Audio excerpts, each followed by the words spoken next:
If you want to support the channel, then please check out my Patreon page to gain access to exclusive videos, take part in Q&As, and watch my retrospectives before they go live on YouTube.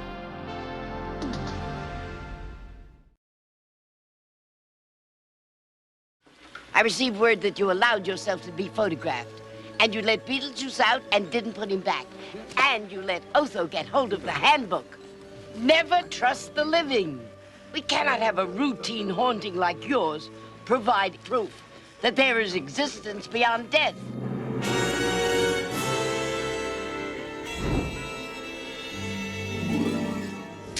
That fire wasn't burning when you left. Handbook for the recently deceased press. You know what? I don't think we survived the crash.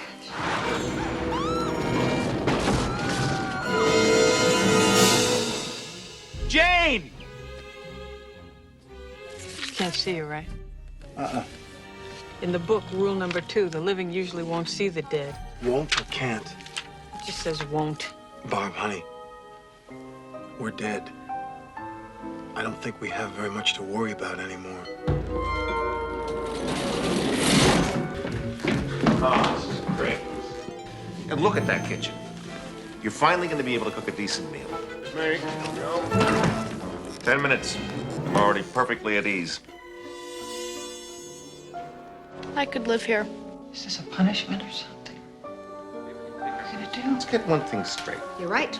We're here to enjoy the country setting, not to trash the place. You're right. If you don't let me gut out this house and make it my own, I will go and stay, and I will take you with me. Yeah, well, you know, maybe the house could use a little remodeling. What do you want? We need some help? Huh, already? We just bit the big one 2 months ago and you want help. You spent 125 years on Earth, actually in that house, during which you get only 3 Class 1D 90 intercessions with Juno. We're very unhappy. What did you expect? You're dead. We want to get rid of the people who have moved in here. Barbara and I worked very hard on this house. Beetlejuice, the bio-exorcist. What about that guy in the flyer, you know, Beetle? Don't even say his name. You don't want his help. We might. He does not work well with others. The only way he can be brought back is by calling his name 3 times. But I strongly suggest that you remove the Dietzes yourselves. At least can you be scary? What do you think of this? Whoa. Sandworms. You hate them, right? I hate them myself.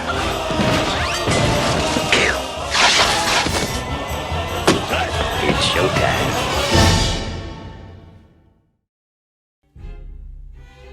Beetlejuice arrived on the big screen on the 30th of March 1988 in the USA and made its way to UK cinemas 5 months later in August. Budgeted at $15 million and directed by Tim Burton, making it his second feature as a director. Beetlejuice would go on to do great numbers at the box office, bringing in over $74 million worldwide after its run, and when it arrived on home video it was a massive hit on the rental market. Despite its good numbers, it wasn't warmly received by the critics, getting mixed reviews. The New York Times said the film tries anything and everything for effect, and only occasionally manages something marginally funny, and is about as funny as a shrunken head. Roger Ebert gave it 2 stars out of 4, saying it would have been more interesting if the screenplay had preserved Alec Baldwin and Gina Davis's sweet romanticism and cut back on the slapstick, but the highly respected critic Pauline Kael said the film was a comedy classic. When it came to the Academy Awards, it won for Best Makeup and received nominations for Best Visual Effects and Makeup at the BAFTAs. Due to the film's commercial success, especially with younger viewers, Warner Bros. Commissioned a cartoon series that would follow the continuing adventures of Beetlejuice, but it would change the direction. Instead of Beetlejuice being seen as a villain, he would be best friends with Lydia. Lydia and Beetlejuice throughout the episodes would often travel to the netherworld to have wacky adventures. The series premiered in September of 1989 and was a success with kids and lasted 4 seasons. This brought on a wealth of merchandise, such as food tie-ins with Burger King, action figures based on the film by Kenner. Oddly, the other toys in the line shared similar traits to the real Ghostbuster figures, mimicking their silly transformations. And of course there were video games that will be discussed later. To my surprise, Beetlejuice popped up in the pilot episode of Storm the Castle, the US version of Takeshi's Castle in 1993. For years there had been talk of a sequel called Beetlejuice Goes Hawaiian that was jokingly talked about by Kevin Smith during the early 2000s when he was asked about his involvement in a new Superman film. He felt what else was there more to say about Beetlejuice? Tim Burton hadn't worked with Michael Keaton for years after Batman Returns, and they collaborated again on Dumbo, and talks again started about another Beetlejuice film. Keaton and Burton both expressed an interest in making a sequel, and things started to kick into motion. But as of April 2019, plans had been shelved. Despite there never being a sequel, Beetlejuice did hit the stage in 2018, with the show following the plot of the film. The show received mixed reviews by critics, feeling it was flashy and rowdy and produced with love for the source material, but some felt it was overstuffed with gags and silly antics. The show was postponed in early March of this year due to the COVID pandemic. As Beetlejuice has been released countless times on video formats over the years, and with a recent 4K release, the film has never been given that special edition treatment, but a fan has gone out of their way to produce a documentary on its production called For the Recently Deceased, The Making of Beetlejuice. It was successfully crowdfunded on Kickstarter and a trailer was released in April of this year, but its release date has not been confirmed. The building blocks of Beetlejuice started with the late Michael McDowell's original script. McDowell was best known as an author of many horror novels, and in the 80s he was commissioned to write for TV and film. Due to the success of Ghostbusters and its mix of comedy, fantasy and horror, many studios wanted something similar to capture that energy and mix of genres, and Michael was asked to come up with something of that nature that could be the next big thing, which was for Universal Pictures at the time. McDowell's original version is far less comedic and much darker in tone, and a lot more graphic with its violence than what we eventually got. The original conception of Beetlejuice was as a winged demon who takes on the form of a short Middle Eastern man who is intent on killing the Dietz family and wanting to sleep with Lydia instead of wanting to marry her. The idea of calling out his name 3 times was not in the original script. Beetlejuice only needs to be exhumed from his grave to be summoned, after which he is free to wreak havoc and can wander the world freely, appearing to torment different characters in different manifestations. McDowell's script also featured a second Dietz child, 9-year-old Kathy, the only person to be able to see the Maitlands. Larry Wilson, who would go on to produce the film and help co-write it, was working at Universal Pictures under Walter Hill. He caught wind of McDowell's script and the negative reaction it got from the studio. The heads of Universal hated it, but Larry saw its potential, and it was eventually sold to the Geffen Company, who had a deal with Warner Brothers. Larry would begin to reshape the script and started looking for a director. Pee-wee's Big Adventure by Tim Burton put him on the list of new bankable directors. Burton had been sent loads of scripts, often with the word adventure in the title, and when Beetlejuice finally landed in his lap, he felt this was the project for him, which he mentioned in his interview with Starlog magazine. Burton felt it wasn't really a horror, comedy or fantasy, feeling it was one of those movies that does not fit any place. Tim was on board but wasn't happy in the direction Larry was taking the script, so the late Warren Scarron, who wrote Beverly Hills Cop 2 and would later work on Batman with Burton, was hired to rewrite the script to tailor it to more of Burton's ideas. Scarron's rewrites drastically shifted the film's tone, eliminating the graphic nature of it while depicting the afterlife as a complex bureaucracy. He removed the young girl and just made Lydia the one who could see the ghosts. Scarron's first draft retained some of the more sinister characteristics of Beetlejuice, but toned down the character to make him a troublesome pervert, rather than a mad killer. When it came to casting, Tim Burton originally wanted to cast Sammy Davis Jr. as Beetlejuice, but the studio executives didn't like the idea, and the heads at Geffen recommended Michael Keaton. Tim was unaware of Michael's work at the time and agreed to meet him, but Michael was unsure about the role, saying Tim wasn't good at articulating himself, and he found the Beetlejuice concept weird and unclear, and decided to turn the role down, but was pursued again, and Tim started to explain more about the part, describing the character as having lived in every time period, but no time period. This intrigued Keaton, who used this as a jumping off point to create the character, and further refined him with such features as a shock hairdo, mould makeup and large teeth. Michael would become the #1 choice for Tim when it came to his next feature, Batman. Michael as the Caped Crusader turned him into a superstar overnight. Alec Baldwin stars as Adam Maitland. Alex started out his career in TV and made the leap to film with Forever Lulu. The same year of Beetlejuice, he also starred in Married to the Mob. Alex's career took off in the early 90s with The Hunt for Red October, but he struggled with feature films with box office flops like The Shadow. Alec would eventually return to TV where he found more success, and would still star in films, often in a supporting role, such as in the Mission Impossible series. He would make a name for himself in more recent years spoofing Donald Trump. Geena Davis plays as Barbara Maitland.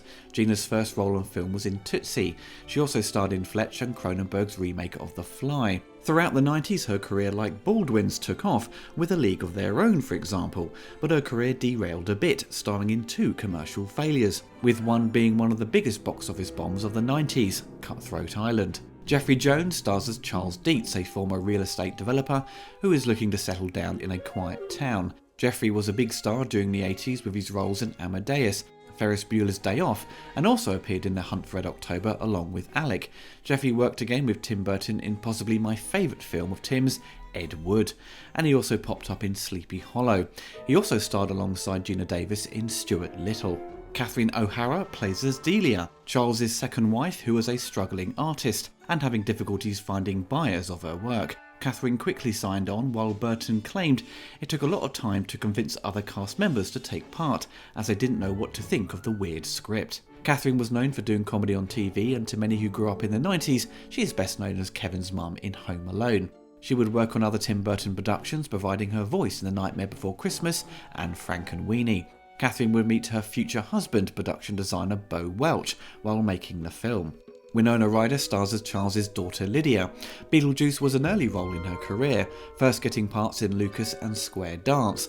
She would go on to become a familiar face of 90s cinema, working again with Burton on Edward Scissorhands.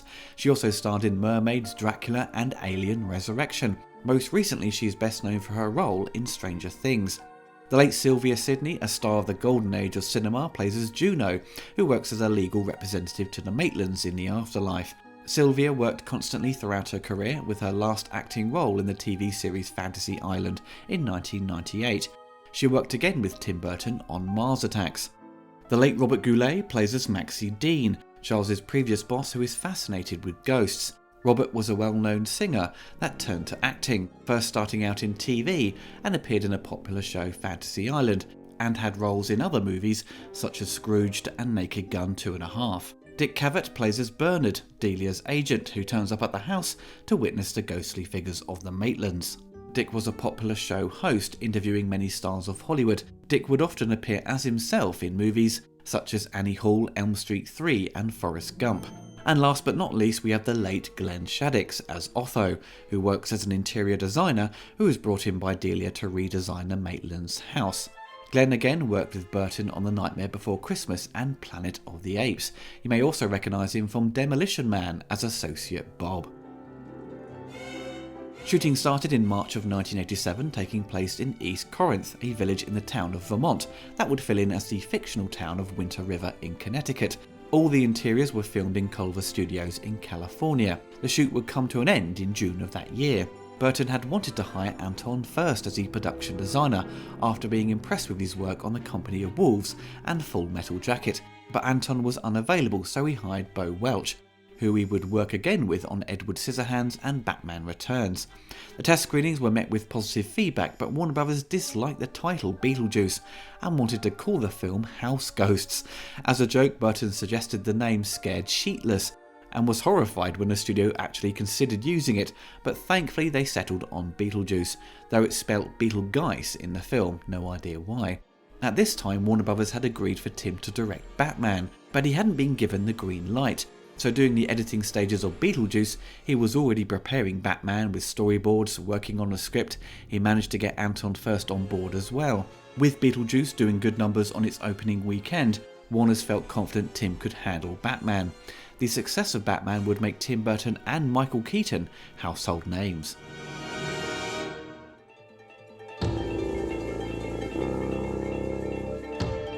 The film opens with Barbara and Adam enjoying their time off work, renovating their house located in a small town in Connecticut. While driving back from the hardware store, they swerve to narrowly avoid a dog and their car plunges into the river. They return home at night and don't recall how they got back. Adam gets confused and attempts to retrace their steps and leaves the house and finds himself in another world. He is quickly grabbed by Barbara, who informs him that he's been gone for hours, which only felt like seconds for him. Barbara shows him a book titled For the Recently Deceased, and they realise they drowned in the crash. Unsure if they are in heaven or hell, they struggle to understand the information in the book. What seems like a few days later, they are awakened by the arrival of the Dietz family from New York City.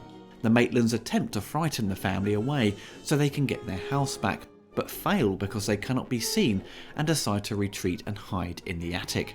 Beetlejuice, who has been keeping an eye on the Maitlands and has taken up residence in Adam's model of the town, tries to get their attention with a leaflet hidden in the book, and tries again with a TV advertisement offering his services as a bioexorcist. Consulting the handbook, the Maitlands open a door to the afterlife, which is ruled over by a complex bureaucracy.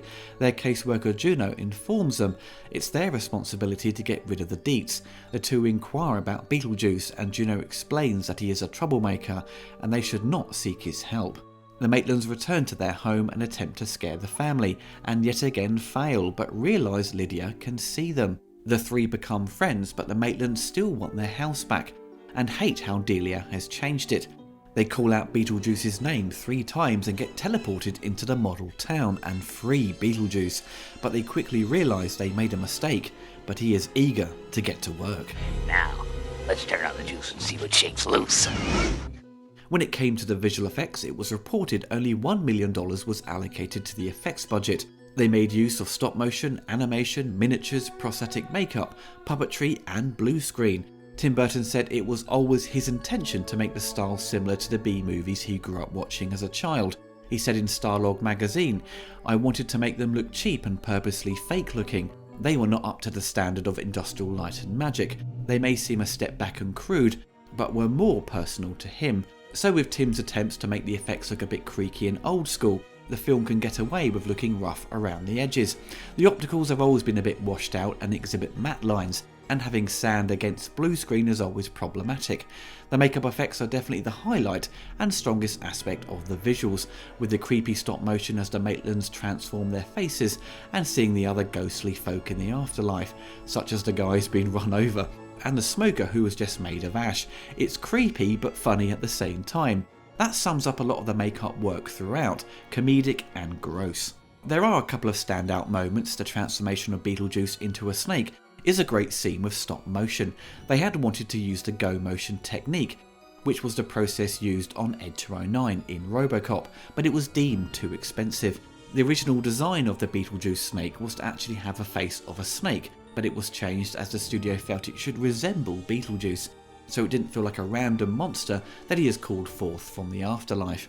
I do love it when they cut to the miniature of the town, as we see Beetlejuice try and entice a fly with a chocolate bar. I love the use of the fake grass and the puppet of the fly to make it look like you're zooming in on the miniature.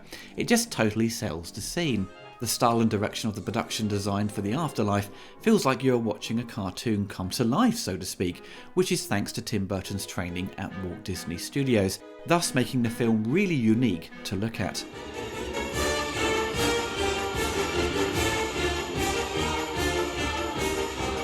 Danny Elfman composed the score to Beetlejuice. Danny got his big break as a film composer working with Tim Burton on Pee-wee's Big Adventure.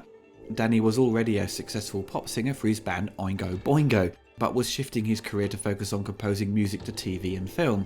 Between Pee-wee and Beetlejuice, he had provided music to Amazing Stories, Wisdom and Summer School. Tim sent Danny the script to Beetlejuice early on, wanting to work with him again. Danny wanted to get ahead of the schedule and started writing straight away, not seeing any footage, and was just thinking of ideas just based around the script. When it came to seeing the rushes, the music didn't work at all, as the tone was completely different to what he had written, and felt a lot was never going to get used. He learned then on not to trust his instincts when reading a script. Danny said nobody had an idea what they were doing on the movie, and the team were left completely on their own. It had no model at all for how to score it and what it was. Tim couldn't find any temp music for Beetlejuice that would work. Danny said further that the title character doesn't appear until more than half an hour into the movie. and he had to let the audience know what the film was, even before they got to the first scene. They had to know they were watching a raucous film, even though it doesn't get raucous for another 40 minutes or so. So the main title's march really pushes to inform the audience of what to expect. Danny felt that it helps to get the audience in the right frame of mind, because then they are prepped for what happens later. Even though they know it's low-key in the beginning, it's going to get wacky. The film would also feature 2 existing songs performed by Harry Belafonte, Deo, the Banana Boat song, and Jump in the Line, Shake Shonora. The soundtrack was first released in 1988 on LP, CD and cassette, and features around 36 minutes of material. Years later it was reissued on vinyl in 2015, and then put out again for its 30th anniversary by Waxwork Records. Surprisingly, the complete score has been made available since its 20th anniversary for the DVD release, which has an isolated track on the disc, and then it was reissued again for the recent video formats. What can I say about Beetlejuice and its score? It's fantastic. Loads of character, unsettling moments, and a great theme that will get stuck in your head. Danny really helps set the tone of the movie and creates a great atmosphere throughout, especially for the house when the Maitlands return and their journey to the afterlife. The more tender moments work a treat in really boosting the emotional angle of the film between the Maitlands and Lydia. I adore Danny's early work. Batman a year later blew people away, including myself, and he became the go-to guy to score many of the big blockbusters of the 90s. Sure, he couldn't help but repeat himself on a few scores. You would say, oh, this score sounds identical to his previous one. But it's clear that Warner Brothers was so impressed with his work, they included it as a separate audio track on the DVD, and it demonstrates its strength to stand on its own. Due to the success of the cartoon series, video games were quickly put into production for the US market, with 2 focused on the cartoon and 1 based around the film. The first game arrived on the PC in 1990, titled Adventures of Beetlejuice: Skeletons in the Closet. It's a simple puzzle game that honestly feels like a shareware title. Totally bizarre as well. As Beetlejuice, the player must battle various skeletons and other monsters by shooting projectiles and protecting Lydia as she cleans up the resulting mess. That's basically it. Not really worth your time, to be honest. The NES game would be the only one based on the film and would feature characters and visuals from the movie. Developed by Rare, who moved on from the days of the ZX Spectrum, they knew the 8-bit Nintendo console was the next big thing, and popped out at least 9 titles for the system in 1991 alone. The game puts the player in the role of Beetlejuice as he explores locations like the Maitland's house, the sandworm-infested deserts of Saturn, and the afterlife. The game is a frustrating platformer that doesn't really do anything new. A simple fetch quest, you can purchase extra power-ups that don't last long, and you often have to make leaps of faith when trying to progress further into the game, often falling to your death, and it has irritating music throughout. The developer Rare didn't attempt to use any of the music by Danny Elfman. With the NES being bombarded with endless amounts of platformers, this one is best avoided, as there are far better quality games on the system. And finally, we have Beetlejuice Horrific Hijinks from the Netherworld for the Game Boy, released in 1992. This was another game developed by Rare, and this fared better with the gamers and critics, and was a far more competent platformer, with puzzles thrown in for good measure. This one followed the style of the cartoon. The game begins with the player taking control of Beetlejuice as he attempts to get rid of all the ghosts, and he has to rescue Lydia. Out of all the games available, this one is certainly worth a go if you want to get your fix of Beetlejuice action.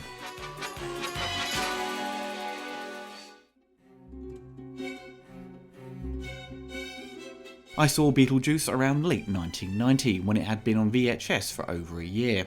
I was 8 years old at the time and my parents were pretty strict on what I could watch.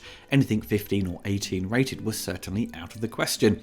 Luckily, like most of us growing up, we had friends whose parents were far more lenient. My friend Chris, who lived down the road from me, became the place to go to watch anything over a PG, and Beetlejuice was to be one of the first horror-related movies I would see. We watched it during the day, so any intended scares and visual imagery that would work wonders in a darkened room had no effect. And honestly, I didn't find the film scary, but recall being a bit creeped out by it. For a bunch of 8-year-olds watching it, the most exciting part was Beetlejuice himself jumping into action to scare the Dietz family. At that age, I thoroughly enjoyed the film and returned to it over the years on DVD, then Blu-ray, and the movie still holds up really well today. The comedic aspects are still the highlight for me. It's an odd beast, however. As mentioned earlier, the filmmakers felt it wasn't a straight-out comedy or horror.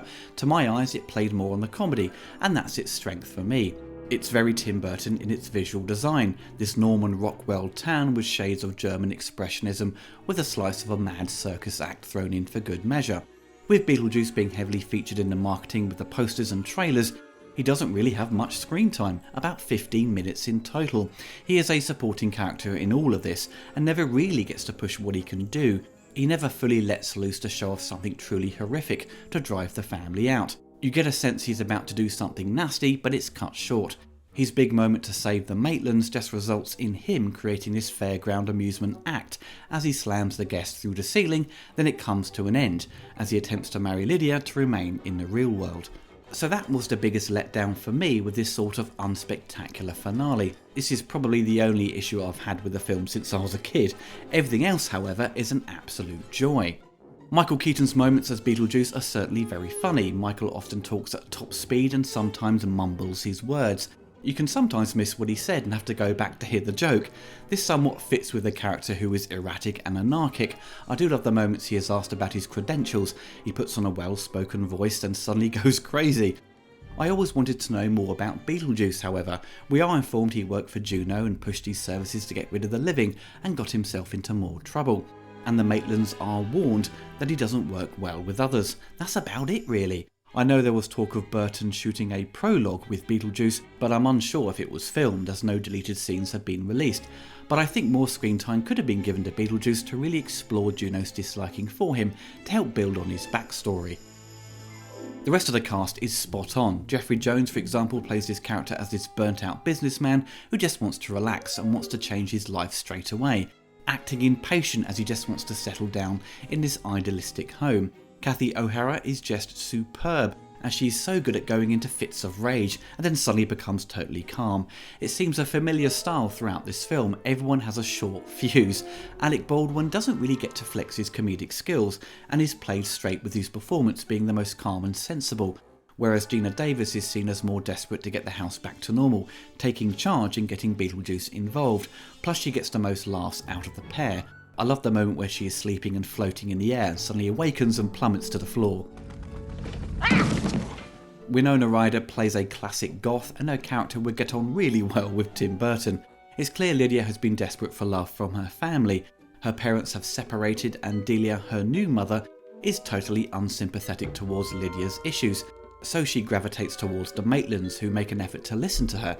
And as their lives were cut short, they are clearly written to be her surrogate parents by the end, and I really like this angle. Lydia probably has the biggest arc of the story, as she manages to break out of her depression as she becomes close with the Maitlands. Well, everyone really manages to live better lives by the end, with Charles and Delia getting on better in their relationship. Also, with the Maitlands accepting the Deets into the home by the end, surely things will become a bit problematic. The house is big enough, I suppose, for both families to live in, but the Maitlands will be on the earth for another 150 years, going by the rules the receptionist explained earlier on. I'm sure after a while they'll get sick of each other, right? The world of Beetlejuice is clearly designed with Tim Burton's love for the 1950s and 60s, having this kitsch look and appeal. This is classic Americana, white picket fences in a small town where everyone knows each other. Tim would go one step further with his love for those decades with Edward Scissorhands and Ed Wood. Filmmakers during the 80s all had a love for the past. It was the pop culture of their youth. We saw Robert Zemeckis do that with Back to the Future, David Lynch with Blue Velvet, and Joe Dante with Gremlins, The Burbs, and come the 90s with Matinee. The afterlife is visually very stylish and bizarre. It's an animated world come to life, with crazy paths and doors all misshapen. As mentioned earlier, it channels German expressionism in its approach, and Tim also brings over visual designs he used in his short movies at Disney. When it comes to the horror, its strength is in its atmosphere and sense of creepiness, which is pushed to great effect at the house when they return after the crash. It just has this strange emptiness and a sense they are being watched, and the sky outside has gone red, and Danny Elfman's music just elevates the scenes to further enforce the horror aspect.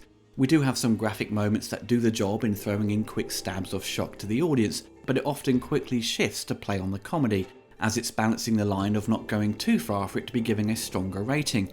It appears to me as a careful juggling act, and Tim plays it out well in the editing to maintain the tone of the movie. Beetlejuice is an odd film, and that's what makes it work, but it's also the same reason it's been difficult for Warner Brothers to pursue a sequel. The 1988 film sort of covered everything. Where else could you go with Beetlejuice as a character, without him having to change his relationship with the Deets and the Maitlands? I suppose it would follow the direction of the cartoon. He could be deployed by a new set of ghosts to scare new victims, but there needs to be more than that to continue with another film. Maybe they could explore more of the afterlife perhaps, so you can kind of see why it's been difficult to do any sort of follow-up. The film Beetlejuice turns in fine performances from the cast, and Tim Burton demonstrated a visual style that would make him a very unique director. Many studios wanted to work with him throughout the 90s. He has had success and hiccups throughout his career, but he has always remained true to what he loves. His style may not be for everyone, or some may have tired of his work over the years, as he rarely breaks away from what's comfortable for him. If you hired Tim to direct a film, you kind of know what to expect, especially on a visual level. Beetlejuice is pure unfiltered Tim Burton. Little to no interference from the studio, and due to its crazy script, it could have been a massive disaster. But Tim manages to mould it into a unique picture that still works wonders after 30 years.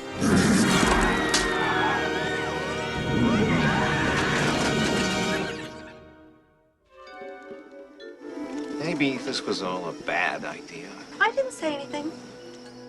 I'm not sure that this is the right environment for Lydia. Snakes? Ghosts? Hello? How are you? Dead ski. Of course they're dead. They're ghosts. No, I mean, they're gone. Split out of here. Afterlife kids. You look like somebody I can relate to. I was just wondering, could you help me get out of here? I don't want to get in. Why? You've got other things to worry about. Maxie Dean's coming up here tonight. You've got to figure out a way to sell these ghosts. Charles, we're here to see some ghosts. They're not here anymore. Don't worry, we're not relying on her. We have Otho. Are they still here, Otho? Oh, they're still here. They're just hiding out. It'll be tricky, but I think I can handle it. No! And we rise to be. What's happening to them? Can you stop this? Otho. It's too late, Charles. I'm sorry. Oh, help them, please. Sure, I can help. I want out for good. In order for me to do that, hey, I gotta get married. Hey, these aren't my rules. Come to think of it, I don't have any rules.